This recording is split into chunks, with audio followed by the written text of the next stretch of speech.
그렇지만 종목은 있다. 그래서 종목을 찾아서 거래를 하자. 얘는 오히려 수급대에 빠지면은 서로의 찬스라고 생각을 해야 된다는 거죠. 네. 그럼 그쪽이 어디냐를 보고서 찾는 게 지금 우리가 해야 될 일이라는 거죠. 우리나라는 있습니다. Round 1, fight.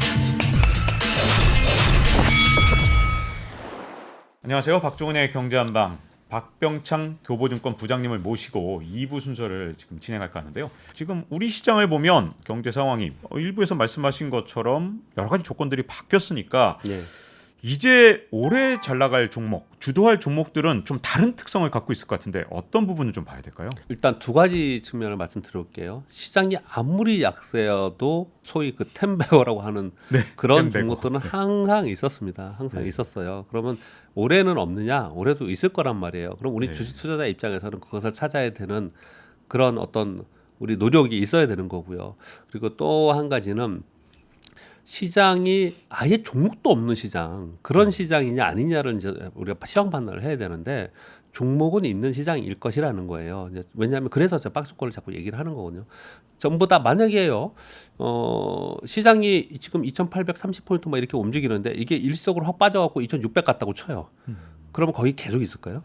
그렇지 않을 거란 말이에요. 네. 그렇기 때문에 변동성을 겪는 시장이지. 그래서 올해는 변동성이 심한 시장이라는 표현을 쓰는 거잖아요. 네. 그렇지만 종목은 있다. 그래서 종목을 찾아서 거래를 한다. 그래서 시황을 보는 게 아니고 즉 시장에 베팅하는 게 아니고 종목에 베팅을 하자. 이렇게 얘기를 하고 있는 겁니다. 그래서 네. 항상 주도존이 있었다라는 걸 첫 번째 말씀드리고요. 두 번째는 제가 요즘 방송하면 꼭 얘기하는 건데요. 요 얘기를 꼭 드리고 싶어요. 금리 상승하는 동안에 가치주는 상승하고 성장주는 하락한다. 맞죠? 네. 지금 그렇게, 하락하고 있잖아요. 네. 지금 다우는 2.8% 하락하고 있는데 나스닥은 7% 이상 하락하고 있습니다. 성장주 다 때려 맞고 있어요. 네. 그러니 항상 그 소위 스타일 펀드들은 금리 인상하는 구간에서는 금리 영향을 많이 받는 성장주들은 하락을 하고 가치주가 오른다 이렇게 표현을 하고 있는 거거든요. 네. 환율은 시장의 방향을 결정하고 금리는 주도 섹터의 변화가 이루어진다. 그런 기본적 바탕하에 이런 얘기들을 하는 거예요, 사람들이요. 경기가 회복이 됩니다. 그러면 수요가 늘죠. 수요가 늘면 인플레가 발생이 되죠. 네. 그러면 그 인플레이션을 방어하기 위해서 금리 인상을 하죠. 네. 이게 과거에 있었던 잘 아시잖아요. 과거에 있었던 순환입니다. 이게. 네. 그렇게 해서 금리 인상하고 금리 인상으로 인해 가지고 또 위축이 되고 그러면서 경기가 좀 둔화되고 이 순환을 계속 겪어가는 거지 않습니까? 네. 즉 과거에 금리 인상을 하는 과정에서는 경기 관련 가치주를 사야 된다라고 했던 그때에는요. 경기 회복을 바탕으로 갔기 때문에 경기 관련주가 뜬 거였어요. 네. 근데 이번에 생각해 보세요. 이번에 금리 인상하는 게 경기가 좋아져서 금리 인상한다고 파월 의장이 얘기하나요? 아니요, 물가 때문이라고 계속 아니지 얘기하는 것 않습니까? 같습니다. 아니지 않습니까? 우리나라도 그 한국은행에서 금리 인상 요번에 또 했잖아요. 네. 1.25%까지 지금 올리고 한 두 차례 더 올린다면서요? 우리나라 너무 빨리 오르는 것 같긴 한데. 왜 이렇게 우리나라는 진짜 금리 인상 속도는 네. 이제 타의 추종을 불허하는 걸까요? 굉장히 빠른 것 같습니다. 엄청나게 지금 빨리 하고 있는 거예요. 우리는 그래서 더 약까지도 올라요 시장이. 네. 그런데 아무튼 우리 이주열 총재께서도 우리 경기가 정말 좋아지기 때문에 금리 인상한다 이런 얘기 안 하잖아요. 네. 지금 경기가 좋아져서 금리 인상하는 게 아니고 물가가 너무 급하게 올라가는데 이게 경기가 좋아져서 물가가 올라가는 게 아니고 수요 네. 기반이 아니고 공급 기반이라는 거잖아요. 여러분들 네. 지금 귀에 따갑게 이 얘기 들었지 않습니까? 수도 없이 들었죠. 결국은 공급망 때문에 이랬다라는 거잖아요. 네. 그러면 달라야죠. 그러면 달라야죠. 과거에 경기가 좋아지면서 인플레가 발생되고 인플레 때문에 금리 인상을 했을 때는 경기 민감주가 오르는 게 맞는데 네.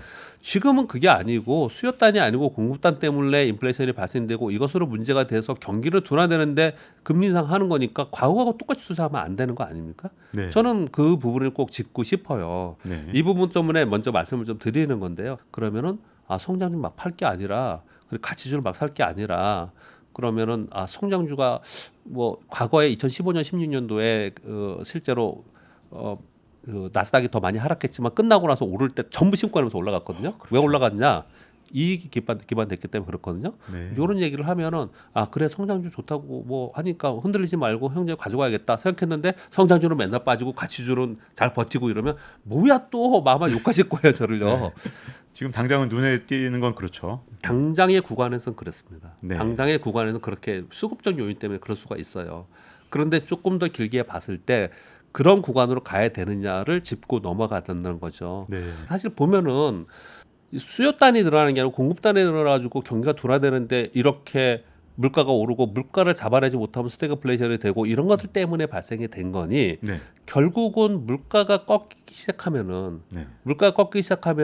이런 긴축도 천천히 되는 거죠. 네. 긴축이 조금이라도 완화되는 상황이 되면 그때는 또 성장주가 뜨고 가치주가 빠지고 막 이런 식으로 움직이겠죠. 네. 이걸 우리가 어떻게 쫓아가서 할 거냐는 거예요. 네. 그래서 저는 어떻게 얘기를 많이 해드리고 있냐면요.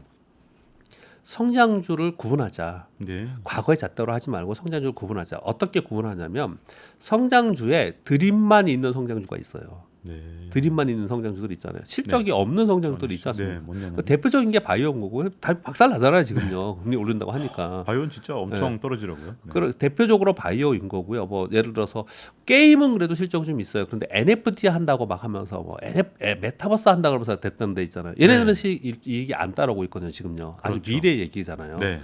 그러니까 얘들은 성장주인데 안 따라오니까 그냥 때려 맞는 거예요. 박살을 나는 거예요. 네. 미국이 지금 나스닥에 뭐 주가 지수가 7% 빠지긴 했지만 고점부터 그렇게 많이 빠지지 않고 위에 있었잖아요. 네. 미국의 기업들 중에 무려 39%가 50% 이상 반토막 났답니다. 예. 그 기사 봤습니다. 기사 봤습니까? 저도. 네. 그래서 깜짝 놀랐습니다. 미국의 그 네. 밈 주식이라고 작년에 난리쳤던 주식들 있죠. 네. 기본이 마이너스 80%입니다. 와. 기본이 엄청나구나. 마이너스 70%부터 마이너스 99%도 있더라고요. 얘네들이요. 네. 얘네들은 그때 성장이 드림이 어쩌고저쩌고 떠들었지만 이익이 따라주지 않은 것들이었어요. 네. 얘네들은 안 되는 거예요. 당연히 안 되는 거예요. 금리가 네. 오를 때는. 네. 그런데 금리가 오른다 하더라도 금리 오르는 것을 상쇄할 수 있는 정당화할 수 있는 이 그로스의 성장이 있으면 되는 거잖아요. 그것을 우리 PEG라고 해서 PER을 네. 그로스로 G로 나눈 PEG의 개념을 쓰잖아요. 네. 이익 성장이 있는 성장주는 상관없다는 거죠. 네. 얘네들은 오히려 수급대에 빠지면은 저로의 찬스라고 생각을 해야 된다는 거죠. 네. 그럼 그쪽이 어디냐를 보고서 찾는 게 지금 우리가 해야 될 일이라는 거죠. 네. 성장주에서는 그렇게 찾는 방법을 하나 하는 거고요. 그럼 가치주에서는 또 어떻게 하느냐? 네. 저는 가치주에서 저는 확연하게 구분을 하는데 어떻게 구분을 하냐면요. 가치주의 경기민감주의 대표적인 게 뭡니까? 정유화학, 조선철강, 기계 뭐 이런 것들을 얘기하잖아요. 네. 잘 보시면 정유주 중에서 강세인 종목은 2차 전지를 하는 정유주예요. 아. 가만히 생각을 해보세요. 네. 그리고 예전에는요. 지금 유가 엄청 오르죠. 네. 그럼 정유주 다 폭등했죠. 네. 요즘은 그렇습니까? 아니 안 그러더라고요. 안 그러잖아요. 유가가 지금 엄청 오르는데. 안 그러잖아요. 지금요. 그리고 화학주 중에 전통 화학주는 못 올라요. 네. 화학주 중에서 수소 연관된 화학주나 아니면은 IT 소재를 한다는 화학주들이 오르고 있는 거거든요. 네. 또 말씀드려볼게요. 철강. 그러면 전통적인 철강이 있는데 어떤 철강이 좋을까요? 미래 모빌리티에 가는 차량 경량화. 네. 그리고 전기차 배터리를 싸고 있는 코일이나 이런 것들 하는데 열 손실이 없고 전력 손실이 없는 철강 열 조선은 뭐냐면 친환경 엔진을 만드는 데들. 네. 그리고 기계는요. 기계는 친환경에 많습니다. 요즘 보면 기계가 대표적인 게 풍력 뭐 이런 것들은 다 이제 기계 쪽이니까요. 이제 어떤 말씀 들렸는지 딱 여러분 감이 되시죠? 전통적인 가치주 경기 민감주를 가는 게 아니고 네. 그들 중에서 미래 기술에 연동하면서 기업이 바뀌어가는 성장 동력을 가져가는 전통주들, 가치주들 얘들을 해야 된다는 거예요. 가치주냐 성장주라고 구분하지 말고 네. 성장주 주에서는 이익을 수반하는 성장주를 꼽아내는 거고요. 네. 가치주 중에서는 이익이 아니고 성장을 수반하는 가치주를 꼽아내야 되는 거예요. 그렇게 찾아서 거래를 하는 게 이러한 시황이 좀 흔들릴 때 우리가 해야 될 작업 중에 하나이고 그렇게 투자를 해야 된다. 네. 그렇게 저는 그렇게 해서 얘기를 해주고 있습니다. 네. 실적 내는 성장주. 정말 거기에 투자하고 싶은데 그러면 그게 우리나라에서는 도대체 어떤 종목이냐?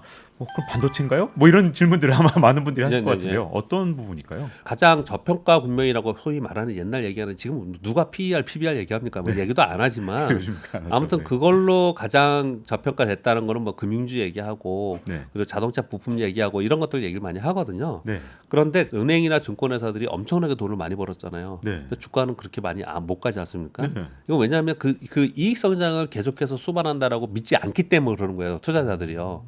얘네들이 저평가라고 하는데 그거는 구산업에 있어서 뒤처져 있기 때문에 저평가 받는 애들은 어쩔 수 없는 거예요. 제가 윌리엄 오늘 너무 좋아하니까 맨날 윌리엄 오늘 자주 말씀을 드리는데 말씀하시죠. 윌리엄 오늘이 그런 얘기를 하잖아요. 저퍼주는요. 저퍼를 높게 못 받는 이유가 있으니까 저퍼주라는 거예요. 그렇죠. 시장이 그거는- 외면한데 이유가 있겠죠. 이유가 있다라는 거죠. 시장이 얼마나 현명한데 네. 돈이 얼마나 현명한데 네. 거기에 돈이 안 들어갔다는 거는 그만한 이유가 있다라는 거죠. 고포라는 것도 그만한 이유가 있다라는 거죠. 네. 그것이 아닌 상태에서 이익이 있음에도 불구하고 시장에서 성장이 있는데 아직 긴가민가해서 또는 시장의 수급이 지금 그쪽이 아니어서 저평가되어 있는 곳은 뭐니 해도 우리나라는 IT에 있습니다. 네. IT 하드웨어에 있어요. 네. IT 하드웨어. 하드웨어에 있습니다. 왜 제가 IT 하드웨어로 표현을 하냐면요. 소프트웨어 쪽은 좀 버블이 있고요. 버블이 있고 눈에 보이는 이익이 별로 없습니다. 미국하고 우리하고 좀 달라요. 그래서 미국 투자하시는 분들은 소프트웨어 투자 많이 하셔도 괜찮을 거라고 생각하는데요. 우리나라 소프트웨어들은 너무 영세해요. 아무튼 IT 하드웨어라고 제가 뭉뚱그려서 말씀드리는 이유가 있습니다. 네. 제가 자율주행차로 한번 말씀드려볼게요. 작년에는 전기차가 대세였잖아요. 네. 그런데 앞에 한 글자가 이제 붙은 거예요. 자율주행 전기차가 붙은 거예요. 왜 자율주행 전기차가 올해 다시 이게 정초부터 1월서부터 이게 화두가 됐냐면 소위 애플카 얘기가 나오기 시작을 했고 테슬라의 자율주행차 얘기가 나오기 시작했고 인텔의 모빌아이의 상장 얘기가 나오기 시작을 한 거예요. 네. 물론 지금 뭐 반자동까지는 안 됐죠. 일부 자동 자율주행은 있어요. 그렇지만 이제 이런 얘기들이 나오면서 이건 분명히 성장 산업이잖아요. 네. 성장 산업인데 아주 먼 일이 아니고 네. 이제 가까이 와 있는 거고 이게 이 기업들 수익을 낼 수 있다는 거지 않습니까? 네. 이번 CES에서 네. 가장 화두가 됐던 기업들을 제가 한번 불러볼까요? 현대차는 자율주행과 로보틱스의 결합이라 그러면서 얘기를 했어요. 네. 소니가 전기차 법인 소니 모빌리티 설립한다고 발표했습니다. 네. 포드가 역사적 신고가 냈습니다. 지금. 그렇죠. 포드가 왜 신고가 낸지 아세요? 전기차 양산 체제 캐파를 구축한다고 요거는 하면서 신고가 났습니다. 네. 벤츠도 요번에 인기였습니다. 네. 벤츠가 한번 충전으로 1000km 주행하는 전기차를 소지한다. 애플이 자율주행 전기차 소개하고 그랬어요. 전부 다 뭐예요? 전부 다 자율주행 전기차를 얘기하고 있어요. 이번에 CES에서. 네. 그래서 이번에 자율주행 전기차가 나오긴 했습니다. 근데 이게 한번 끝나는 테마냐 그런 부분이 아니라고 제가 설명을 드리고 싶은 이유는 자율주행 전기차를 생각을 해보면 첫 번째 인지해야 되기 때문에 레이더 시스템이 있어야 되고 카메라가 있어야 돼요. 고사의 카메라가 있어야 되죠. 네. 인지했으면 그것을 연상하는 반도체까지 가는 거에 통신은 끊기지 말아야 돼요. 그리고 네. 가장 빠르게 가야 됩니다. 끊겼다간 자율주행 어떻게 됩니까? 사고 났죠. 통신 기술 들어가야 되잖아요. 네. 그게 반도체에 갔어요. 그럼 반도체가 연산을 해야 되잖아요. 네. 그리고 그 연산을 가지고 어떤 명령을 해야 되지 않습니까? 네. 그게 자동차용 반도체와 MCU이고 그리고 거기에 로봇과 AI 기술이 들어가 있는 거예요. 네. 그런 가운데 자동차가 미래 모빌리티라고 얘기하잖아요. 그러면 우리 옛날에 영화에 봤듯이 이제 앞에 있는 문에도 또는 뭐 이런 디스플레이 장치들이 다 될 거 아닙니까? 네. 이런 디스플레이 장치가 그 자동차 안에 들어가 있는 거예요. 그럼 제가 지금 몇 가지 얘기했습니까? 한 6, 7가지를 얘기했잖아요. 이게 전부 다 사실은 IT예요. 네. IT 하드웨어에 있는 거라고요. LG 그룹들을 제가 예를 들면서 한번 또 말씀드려볼게요. 요즘에 LG 그룹주가 작년 말부터 엄청 떴죠. LG 전자가 급등했죠 최근에. 네. 뭐냐면은 자동차 그 안에 인포테인먼트 OLED 시스템 장착한다고 해가지고 그게 급등했었어요. 네. 그리고 LG 이로텍은 테슬라의 뭐 카메라 뭐 한다고 그거 급등했었죠. LG 디스플레이는 삼성 디스플레이가 애플이 만약에 LG는 대화면에 기술력이 있고 삼성 디스플레이는 소화면에 스마트폰에 기술력이 있잖아요. 근데 애플이 차세대 OLED 시스템을 만약에 쓴다라고 이게 곧 올 봄에 결정이 나거든요. 네. 그러면 삼성이 맨날 OLED LG하고 팀 뒤져 있어가지고 기분 나빠가지고 그거 안 하고 우리 퀀텀 닷 한다고 QD LED 한다고 맨날 그랬는데 애플이 OLED 한다 그러면 뭐 따라가야죠. 네. 그러면 아마도 OLED 쓸 거고 그래서 LG 디스플레이가 이제 좋아진다. 그래서 LG 디스플레이가 올해 첫 주부터 증설에 납품을 시작을 했어요. 얘들이요. 네. 그래서 LG 그룹들이 전부 다 뜬 거거든요. 근데 그것도 생각을 해보세요. 전부 다 뭐예요? 전기차, 자율주행, OLED, 디스플레이 이런 것들이잖아요. 네. 얘들도 다 IT 하드웨어예요. 네. 하나 더 얘기해 볼까요? 헤드셋 있잖아요. 네. 애플에서 한다는 헤드셋. 네. 뭐 글래스도 얘기하잖아요. 근데 네. 이 글래스라는 거는 이제는 뭐 누르면은 이제 그대로 통화도 되고 예. 그리고 지금처럼 스마트폰이 혁신이 한 번도 없었죠 여태까지. 네. 네. 스마트폰 그렇게 혁신은 카메라 혁신만 있었잖아요. 카메라 좀 카메라. 좋아하십니다. 근데 이제 스마트폰이 네. 이제 이렇게 보는 평면의 스마트폰이 아니고 3D 구현의 스마트폰이 될 수 있는 이유가 네. 이제 글래스가 나오면 가능한 거잖아요. 그렇죠. 우리 예전에 영화에 나온 것처럼 이게 네네. 가능해지는 거잖아요. 네. 여기에 들어가기 위해서는 정말로 또 고사양의 디스플레이가 들어가는 거잖아요. 지금 말씀드린 이런 것들은 먼 얘기가 아니에요. 네. 먼 얘기가 아니고 올해 말이나 내년이나 구현될 것이고 그렇기 때문에 전 세계에 있는 빅테크들이 그것을 구현하기 위해서 이미 발주를 시작하거나 아니면 벤더들을 지금 찾아나가기 시작을 하는 거고 거기에 벤더들이 됐다 그럼 곧바로 수익이 나지 않는다 하더라도 네. 이제 수익이 날 거로 생각하면서 그들이 움직이기 시작을 한다고요. 그래서 저는 수익이 있으면서 성장을 가져가는 제가 처음에 말씀드렸던 이거는 가장 안전한 곳이 IT 하드웨어다. 네. 근데 그렇게 생각을 해서 IT 하드웨어 쪽에서 투자를 하면 괜찮지 않겠냐 그렇게 말씀을 드리고 있고 네. 이 얘기를 꽤 오랜 동안 우리 지금 기자님하고는 오랜만에 뵀지만 꽤 오랫동안 제가 이 얘기를 하고 있어요 사실요. 네. 근데 요 얘기대로 했으면 요번에 마이너스 안 났어요. 시장 네. 폭락하는데. 그렇죠. 그렇게 지금 걔네들은 좋아요 지금요. 네. 1월에 얘네들이 좋았다는 얘기는 네. 이미 많이 떴는데 지금도 봐야 되나요? 이렇게 질문을 주신다면 아니에요. 얘들은 이익을 가지고 가기 때문에 꾸준히 이쪽에서 살펴볼 필요가 있다. 그렇게 좀 말씀드리고 싶습니다. 네. 자 그러면 이제 많은 분들이 이제 또 궁금해하는 것 중에 하나가 네. 워낙 개인 투자자들이 바이오 쪽을 좋아하셨잖아요. 네네네. 근데 이제 바이오는 좀 안 좋은 점 많이 말씀해 주셨는데 그래도 아직까지 갖고 계신 분들 너무 많고 네. 그런 분들이 그럼 바이오는 어떻게 되지?라고 네. 묻는다면 어떻게 보십니까? 극단적으로 바이오는 이렇게 하는 것 같아요. 지난 12월에 사가지고 1월에 JP모건 헬스케어 컨퍼런스 근처 되면 그냥 팔아버리고 네. 이런 선수들이 있고요. 네. 또 아예 사실 제 손님 한 분도 그런 분이 있는데 지금 6년간 가지고 있어요. 6년간 가지고 있는데 네. 6년 동안 플러스 100%였다가 마이너스 50%였다가 플러스 100%다. 역시 바이오는 좀 변동성 정말 엄청나고 그렇게 플러스 100%안 팔아요. 더블라도. 네. 마이너스 반토막나도 안 팔아요. 근데 그러신 분들이 있어요. 대단하시네요. 아주 네. 그러신 분들이 있어. 끝까지 가보겠다. 네. 이 양극단의 투자가 아닌 경우에는 거의 대부분 바이오에서는 실패하는 경우가 많습니다. 네. 일반적으로 우리가 투자하는 그런 투자 방법으로 실패하는 경우가 이제 많아요. 근데 어떻게 했으면 좋겠냐는 말씀을 좀 드리고 싶냐면요. 네. 일단 바이오가 약세일 수밖에 없는 이유는 첫 번째 금리 인상을 하는데 네. 이익이 수반하지 않는 성장주이기 때문에 바이오는 약해요. 두 번째 JP모건 헬스케어 컨퍼런스 때문에 지난 12월에 바이오 떴습니다. 네. 이게 그랬었죠. 끝났잖아요. 그 다음에 지금 곧바로 뭡니까? 실적 시즌이에요. 그렇죠. 바이오주들의 특징은 여러분 제가 어디 가서 이 얘기를 되게 많이 하는데 네. 실적 시즌 되면 다 약해요. 아. 왜냐하면 실적 시즌 되면 기관이나 우리 개인들도 실적 좋은 종목이 지금 찾기 바쁜데 언제 그걸 하고 있어요. 그렇겠네요. 실적 네. 시즌에는 실적 좋은 종목에 투자를 하게 돼 있습니까? 차별화되면서. 그래서 네. 상대적으로 뒤에 소외됩니다. 바이오주가. 네. 그러다 실적 시즌 끝나고 뭐 별로 뭐 이벤트가 없어. 이럴 때 한번 좀 올라오고 이런 식으로 움직이거든요. 지금 상황은 바이오주가 약할 수밖에 없는 상황인데 거기에 연초부터 오스템, 매드팩토, 셀트리온 뭐 이런 센티멘탈의 안 좋은 영향들이 있었기 때문에 굉장히 안 좋은 상황이 된 것이에요. 네. 그래서 지금 현재 내가 가지고 있거나 투자하려고 하시는 분들에 대해서는 확실한 파이프라인을 갖고 있는 데들은 있어요. 네. 아. 아직도 성공을 못해서 그렇지 확실한 그러다가 망한 기업들도 물론 있습니다. 네. 근데 그것이 투자잖아요. 그렇죠. 투자하고 대출은 다른 거, 돈 빌려주는 건 다른 거지 않습니까? 그렇죠. 그래서 그거 위험 감소를 하고서 하는 그분들은 그렇게 가는 거예요. 근데 그 기업에서 정말 잘 알아야 된다는 거죠. 네. 그 파이프라인에서 잘 알아야 된다고 생각을 해요. 근데 그 파이프라인이 어떤 핵심적인 공통점을 가져야 되냐면요. 네. 유니크해야 되고요. 그러니까 전 세계 얘네만 있어야 되는 거. 그리고 이게 성공하면 글로벌리 나갈 수 있어야지 국내에만 판매해. 이거 안 돼요. 아. 이거 안 돼요. 전 세계 나갈 수 있어야지. 그래야지만 라이센스 아웃이 될 수 있기 때문에 네. 이제 그런 파이프라인을 가지고 있는 데는 그것을 갖고 갈 수가 있겠죠. 근데 여러분 다 아시다시피 바이오주에 그냥 먹튀도 꽤 많았습니다. 그래서 조심해야 되는 건 분명히 맞아요. 네. 그래서 지금 현재 가지고 계신 분들은 내 종목이 그런 것인지 다시 한번 정말 체크를 해봐야 된다. 지금 시점에 지금 금리가 올린다고 하니 뭐 당분간 얘들이 오를 뭐가 건너치가 없어요. 그러니까 네. 그렇게 생각하시는 게 맞다고 생각하고요. 신규로 하실 분에 대해서는 저는 이렇게 생각합니다. 네. 제가 IT 하드웨어를 자꾸 이제 주장을 좀 많이 하는 편인데, 네.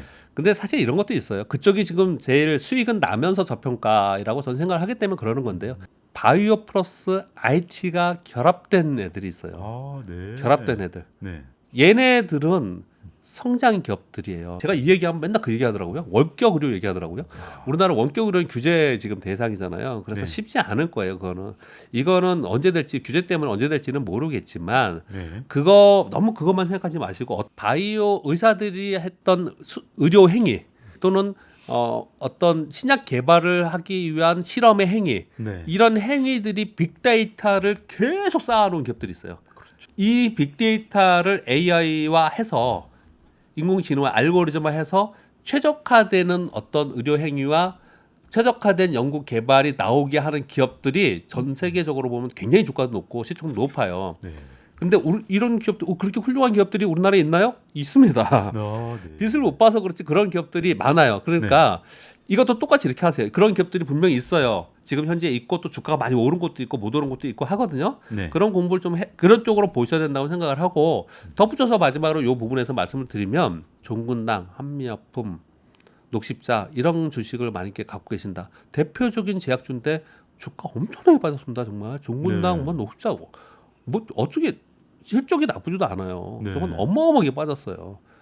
근데 이런 주식들이 내가 사고는 싶은데 얘들이 언제쯤 움직일까 생각을 해보면 물론 바이오 섹터가 움직이는 것도 있지만 이런 전통적인 제약 기업들이 제가 지금 말씀드린 IT와 연결해서 뭘 하겠다라고 하면 이건 말이 되는 거예요. 그런 네. 그런 것들을 찾자라는 거 하는 거예요. 예. 그렇게 투자를 해야지만 주식은 항상 미래에 투자하는 거니까 그래야지만 내가 설령 해가지고 한 마이너스 20% 났어요. 네. 뭐 어때요? 올라갈 건데?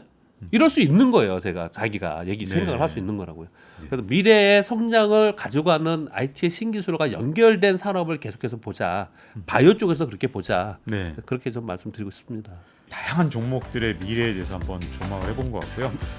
많은 투자자분들에게 아마 큰 도움이 되지 않았을까 이렇게 생각이 좀 들면서 교보증권 박병창 부장님과 함께 앞으로 어떤 섹터들을 좀 살펴봐야 되는지 자세히 알아봤습니다. 잊지 말고 좋아요, 구독, 알림 설정해 주시면요. 또 다음 편에서 찾아뵙도록 하겠습니다. 고맙습니다. Round one, fight.